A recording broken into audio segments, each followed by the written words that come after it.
അഴിമതിക്കും കൊടുകാര്യസ്ഥതയ്ക്കുമെതിരെ നേപ്പാളിൽ അരങ്ങേറിയ ജെൻസി പ്രക്ഷോഭം രാജ്യത്തിന്റെ രാഷ്ട്രീയ ഭൂപടത്തിൽ പുതിയ അധ്യായം കുറിച്ചിരിക്കുകയാണ്.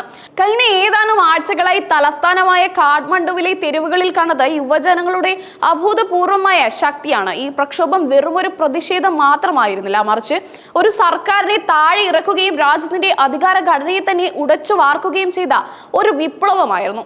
പ്രക്ഷോഭത്തിന്റെ ശക്തിയിൽ നിലവിലെ സർക്കാർ താഴെ വീണപ്പോൾ അധികാരം ചിന്നിച്ചിതറിയ അവസ്ഥയിലായി. ഇത് നേപ്പാളിനെ സംബന്ധിച്ചിടത്തോളം അത്ര ശുഭകരമായ ഒന്നല്ല. ദുർബലമായ ഒരു രാഷ്ട്രീയ സംവിധാനത്തിൽ ഒരു അധികാര ശൂന്യത ഉണ്ടാകുന്നത് കൂടുതൽ രാഷ്ട്രീയ അരക്ഷിതാവസ്ഥയിലേക്ക് നയിച്ചേക്കാം. പുതിയ ക്യാബിനറ്റിൽ ഇടം നേടുന്നതിനായുള്ള കക്ഷി ബഹളവും കലശലായി. വിവിധ രാഷ്ട്രീയ പാർട്ടികൾ തങ്ങളുടെ സ്വാധീനം ഉറപ്പിക്കാൻ പരസ്പരം മത്സരിക്കുന്നു. പ്രസിഡന്റ് രാംചന്ദ്ര പൗഡേൽ ഈ പ്രതിസന്ധി ഘട്ടത്തിൽ എടുത്ത നിലപാടുകൾ നിർണായകമായിരുന്നു. രാജിവെക്കണമെന്ന് ആവശ്യപ്പെട്ട സൈന്യത്തിന് മുന്നിൽ അദ്ദേഹം ഒട്ടും പതറാതെ ഉറച്ചു നിന്നു. അദ്ദേഹത്തിന്റെ നിലപാട് ജനാധിപത്യപരമായ സംവിധാനത്തിന്റെ തുടർച്ച ആഗ്രഹിക്കുന്ന രാഷ്ട്രീയ പാർട്ടികൾക്ക് ആത്മവിശ്വാസം നൽകി. സൈന്യത്തിന് വഴങ്ങാതിരിക്കാനുള്ള അദ്ദേഹത്തിന്റെ ധൈര്യത്തെ പലരും അഭിനന്ദിച്ചു. സാധാരണയായി സൈന്യം രാജവാഴ്ചയ്ക്ക് അനുകൂലമായ നിലപാടുകളാണ് സ്വീകരിക്കാറുള്ളത്. എന്നാൽ ഇത്തവണ ജനവികാരം രാജവാഴ്ചയ്ക്ക് എതിരായിരുന്നു. ഉദ്യോഗസ്ഥ മേധാവിത്വമുള്ള അധികാര സംവിധാനവും യുവജന പ്രക്ഷോഭത്തിന്റെ തരംഗവും സൈന്യത്തിന്റെ നീക്കങ്ങൾക്ക് തടയിട്ടു. ഈ ജനവികാരം ഇല്ലായിരുന്നെങ്കിൽ സൈന്യം കൂടുതൽ ശക്തമായ നടപടികളിലേക്ക് നീങ്ങിയേനെ. എന്നാൽ യുവജന പ്രക്ഷോഭത്തിന്റെ ശക്തിയെ ഭയന്ന് സൈന്യത്തിന് ഒതുങ്ങേണ്ടി വന്നു. താൽക്കാലിക പ്രധാനമന്ത്രിയായി സുപ്രീം കോടതി മുൻ ജഡ്ജി സുശീൽ കർക്കിയെ നിയമിച്ചതിൽ പൂർണ്ണ തൃപ്തരല്ലായിരുന്നു. പക്ഷേ ആ പ്രതിസന്ധി ഘട്ടത്തിൽ മറ്റൊരാൾ മുന്നിൽ ഉണ്ടായിരുന്നില്ല. കാര്യങ്ങൾ പിടിവിട്ട് പോകാതിരിക്കാനും അസ്ഥിരത തുടരാതിരിക്കാനും ഉള്ളതിൽ ഏറ്റവും ഭയപ്പെട്ടയാൾ സുശീല കർക്കിയാകുമെന്ന് കരുതി ജെൻസി സംഘത്തിലെ ബുനു പറയുന്നു. അതിവേഗത്തിൽ നടന്ന ഈ അധികാര കൈമാറ്റം ചിലർ ഭരണഘടന ലംഘനമാണെന്ന് ചൂണ്ടിക്കാട്ടുന്നുണ്ട്. എങ്കിലും ഇത് യുവജന ശക്തിയുടെ ഒരു പ്രതീകാത്മക വിജയമാണ്. എന്നാൽ ഈ വിജയം വലിയ വെല്ലുവിളികളുടെ ആരംഭം മാത്രമാണ്. ചിതറിക്കിടക്കുന്നതും സദാ കലഹിച്ചുകൊണ്ടിരിക്കുന്നതുമായ പല വിഭാഗങ്ങളിലേക്ക് വിശ്വസ്തത ചായുമ്പോൾ അടിയൊഴുക്കുകൾ ശക്തമായേക്കാം. ഇത് രാജ്യത്തെ രാഷ്ട്രീയ അരക്ഷിതാവസ്ഥയിലേക്ക് വീണ്ടും നയിച്ചേക്കാം. പുതിയ ഇടക്കാല സർക്കാരിന്റെ ഓരോ ചുവടുകളും വളരെ കരുതലോടെ ആയിരിക്കണം. വിപരീത ശക്തികളെ നേരിടാനും രാജ്യത്ത് സ്ഥിരത കൊണ്ടുവരാനും അവർക്ക് സാധിക്കുമോ എന്നത് ഒരു വലിയ ചോദ്യമാണ്. മാധ്യമ പ്രവർത്തകരുടെ ചോദ്യങ്ങൾക്ക് ഇപ്പോൾ എന്തെങ്കിലും പറയാവുന്ന അവസ്ഥയായിട്ടില്ല എന്നാണ് സുശീല കർക്കി മറുപടി നൽകിയത്.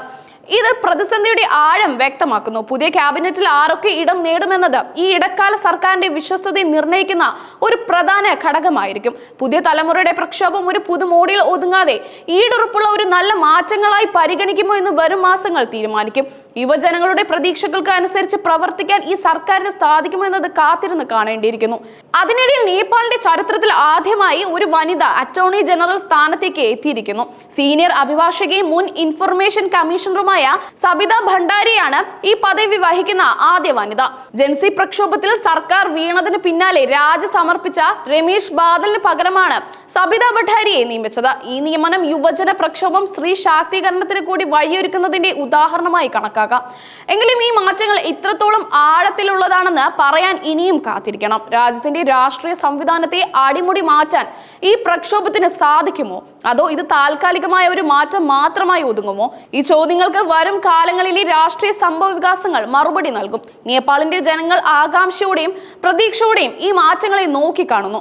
പുതിയ സർക്കാർ രാജ്യത്തെ അഴിമതിയും കൊടുകാര്യസ്ഥതയും ഇല്ലാതാക്കി സുതാര്യമായ ഒരു ഭരണ സംവിധാനം സ്ഥാപിക്കുമോ എന്ന് എല്ലാവരും ഉറ്റുനോക്കുന്നു. യുവജനങ്ങളുടെ ശബ്ദം ഒരു പുതിയ രാഷ്ട്രീയ യുഗത്തിന് വഴി തുറക്കുമോ, അതോ പഴയ ഭരണവർഗത്തിന്റെ താല്പര്യങ്ങൾ വീണ്ടും വിജയിക്കുമോ? ഈ ചോദ്യങ്ങൾക്ക് ഉത്തരം നൽകുന്ന ഒരുപാട് വെല്ലുവിളികൾ പുതിയ സർക്കാരിനെ കാത്തിരിക്കുന്നു. നേപ്പാളിലെ ഈ രാഷ്ട്രീയ മാറ്റങ്ങൾ ലോകം മുഴുവൻ ശ്രദ്ധിച്ചുകൊണ്ടിരിക്കുന്നു. യുവജനങ്ങളുടെ നേതൃത്വത്തിൽ ഉണ്ടായ ഈ വിപ്ലവം ലോകത്തിന്റെ മറ്റു ഭാഗങ്ങളിലെ യുവജനങ്ങൾക്കും ഒരു പ്രചോദനമാകും. അഴിമതിക്കും ദുർഭരണത്തിനുമെതിരെ ശബ്ദമുയർത്താൻ മടിക്കാത്ത ഒരു പുതിയ തലമുറയാണ് നേപ്പാളിൽ ഉദയം ചെയ്യുന്നത്. ഈ യുവജന ശക്തിക്ക് രാജ്യത്തിന്റെ ഭാവിയെ മാറ്റിമറിക്കാൻ സാധിക്കുമെന്ന് കാലം തെളിയിക്കും. എന്തായാലും നേപ്പാളിലെ ഈ രാഷ്ട്രീയ മാറ്റങ്ങൾ ഒരു പുതിയ തുടക്കത്തിന്റെ സൂചനയാണ്. ഇത് പ്രതീക്ഷയും ആശങ്കയും ഒരുപോലെ നൽകുന്നു. എന്നാൽ യുവജനങ്ങളുടെ ശക്തിയും നിശ്ചയദാർഢ്യവും ഈ രാജ്യത്തെ ഒരു നല്ല നാളിലേക്ക് നയിക്കുമെന്ന് നമുക്ക് പ്രതീക്ഷിക്കാം. അധികാരത്തിന്റെ ഈ മാറ്റം ഒരു വലിയ വെല്ലുവിളിയാണ്. ചിതറിക്കിടക്കുന്ന രാഷ്ട്രീയ പാർട്ടികളെ ഒന്നിപ്പിക്കാനും രാജ്യത്ത് സ്ഥിരത കൊണ്ടുവരാനും പുതിയ സർക്കാരിന് സാധിക്കുമോ? ഇത് നേപ്പാളിന്റെ ഭാവിയിൽ നിർണ്ണയിക്കുന്ന ഒരു പ്രധാന ചോദ്യമാണ്. ഈ പ്രശ്നങ്ങളെല്ലാം അതിജീവിച്ച് നേപ്പാളിനെ മുന്നോട്ട് കൊണ്ടുപോകാൻ ഈ പുതിയ നേതൃത്വത്തിന് സാധിക്കുമോ എന്ന് നമുക്ക് വിശ്വസിക്കാം. രാഷ്ട്രീയ അസ്ഥിരതയുടെ ഇരുണ്ട കാലഘട്ടത്തിൽ നിന്ന് വെളിച്ചത്തിലേക്ക് നടന്നു നീങ്ങാൻ നേപ്പാളിന് സാധിക്കുമോ? അതിന് ഈ യുവജന മുന്നേറ്റം എത്രത്തോളം സഹായകമാകും എന്ന് വരും ദിവസങ്ങളിൽ നമുക്ക് കാണാം. പുതിയ സർക്കാരിന്റെ ഓരോ നീക്കങ്ങളും സൂക്ഷ്മമായി നിരീക്ഷിക്കപ്പെടുന്നു. ഈ മാറ്റങ്ങൾ നേപ്പാളിന്റെ രാഷ്ട്രീയ, സാമൂഹിക, സാമ്പത്തിക മേഖലകളിൽ എന്ത് സ്വാധീനം ചെലുത്തുമെന്ന് കണ്ടറിയേണ്ടിയിരിക്കുന്നു. പ്രതിഷേധങ്ങൾക്കും മാറ്റങ്ങൾക്കും ശേഷം നേപ്പാൾ ഒരു പുതിയ പാതയിലേക്ക് കടക്കുകയാണ്. ഇതൊരു പ്രയാസമേറിയ യാത്രയായിരിക്കും, പക്ഷേ യുവജനങ്ങളുടെ ആവേശം ഈ യാത്രയ്ക്ക് ഊർജം നൽകും. ഈ മാറ്റങ്ങൾ ഒരു പുതിയ നേപ്പാളിന് ജന്മം നൽകുമെന്നും അഴിമതിയില്ലാത്ത ഒരു നല്ല ഭാവിക്കായി വഴിയൊരുക്കുമെന്നും പ്രതീക്ഷിക്കാം.